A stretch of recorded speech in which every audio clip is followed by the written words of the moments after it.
장교양인 여러분 안녕하십니까? 매주 목요일 보건복지부 규탄 온라인 걸기대회 장교양 시사 포커스를 진행하는 한국노사협의원대 회장 송재혁입니다. 오늘 방송은 장교양 기관 종사자의 처우 개선 및 권익 향상을 주제로 한국노인복지산업 종사자 노동조합과 한국노사협의원대 공동으로 주최를 합니다.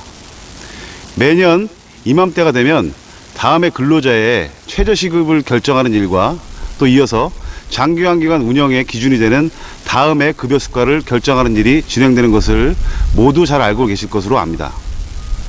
코로나19의 영향인지는 잘 모르겠으나 해마다 큰 폭으로 늘어나는 최저시급과 물가 인상에도 불구하고 급여 수가 인상은 제자리 걸음을 하고 있습니다.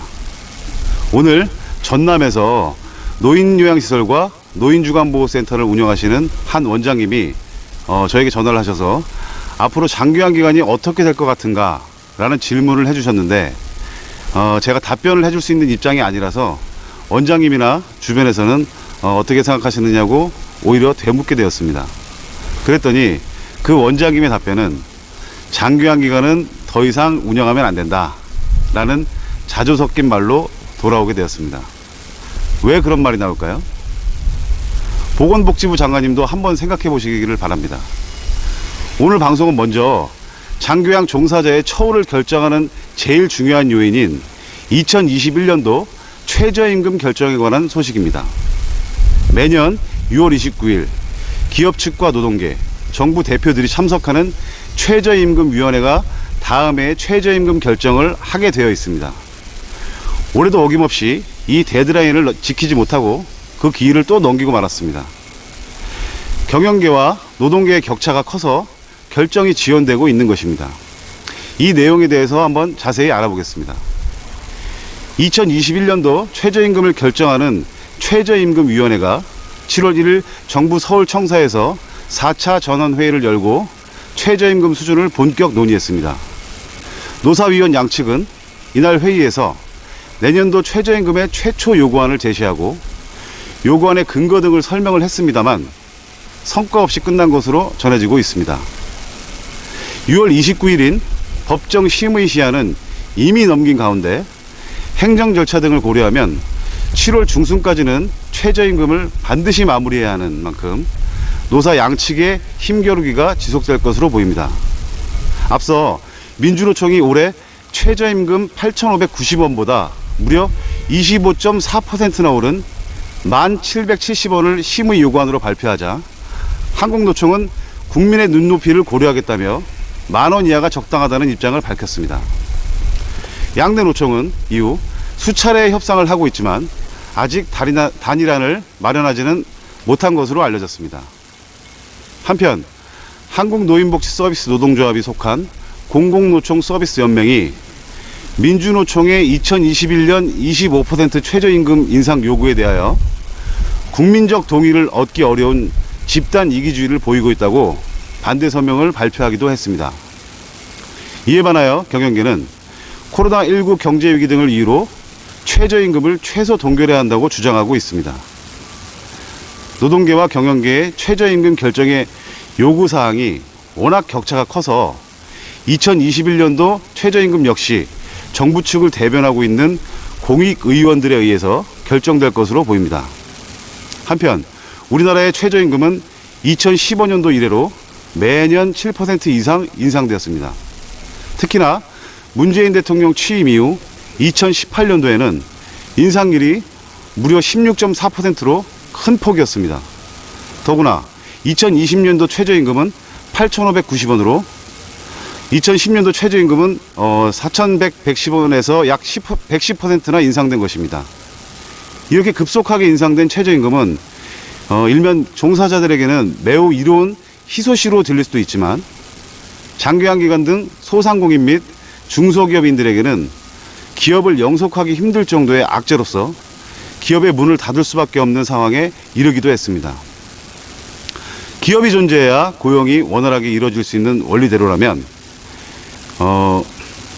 민주노총이 주장하는 2021년도 최저임금 인상률 25%는 우리나라 기업의 판도를 바꿀 엄청난 재앙을 불러올 수도 있을 것입니다. 결국 종사자를 위한 일들이 어떻게 보면 종사자들이 직장을 잃을 수도 있는 그러한 요인으로 뒤바뀌어 버리는 일들을 경계해야 할 것입니다.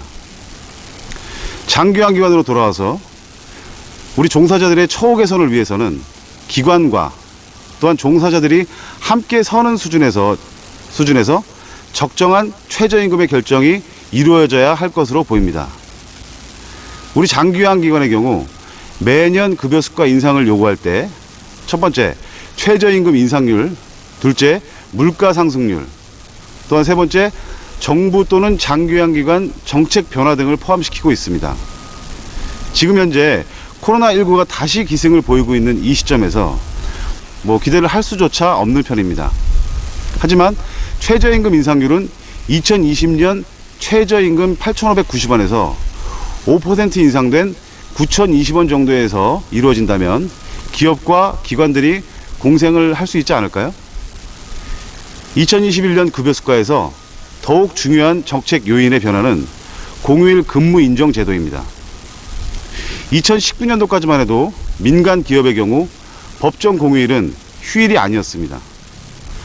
법정 공휴일은 관공서의 공휴일에 관한 규정이라는 대통령령에 기반하고 있는 휴일로서 일요일, 광복절, 개천절, 한글날, 신정, 부처님 오신 날, 어린이날, 현충일, 크리스마스 등이 포함됩니다.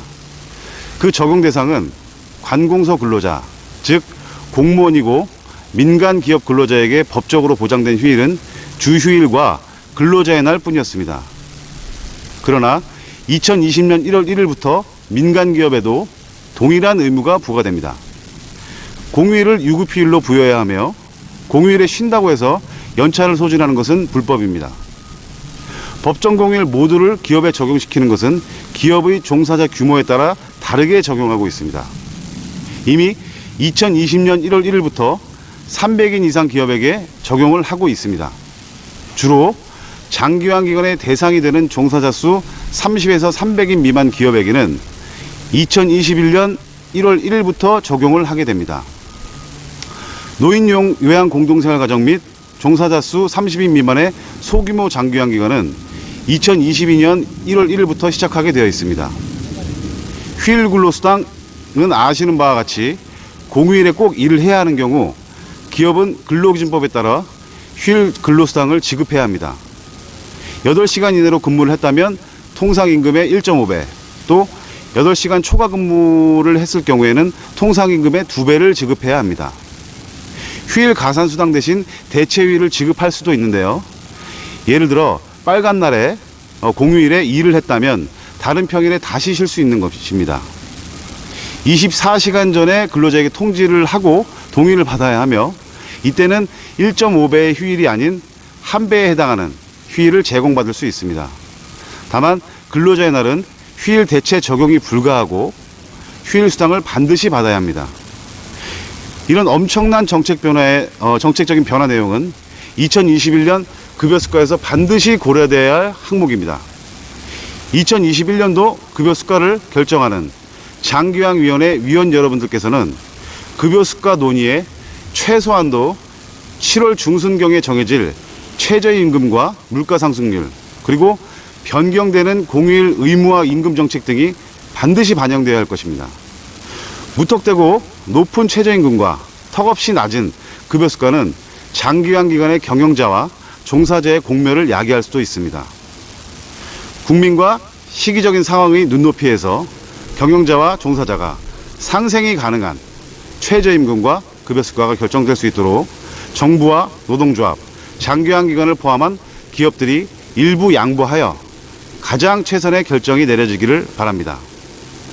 한국노인복지산업종사자 노동조합과 한국노사협의연대가 공동 주최한 보건복지부 규탄 온라인 걸기대회 제1부 순서를 마치도록 하겠습니다. 다음 2부에서는 전문가 대담과 또한 장기화 근로자의 현장의 소리를 진행하도록 하겠습니다. 많은 시청을 부탁드립니다. 감사합니다.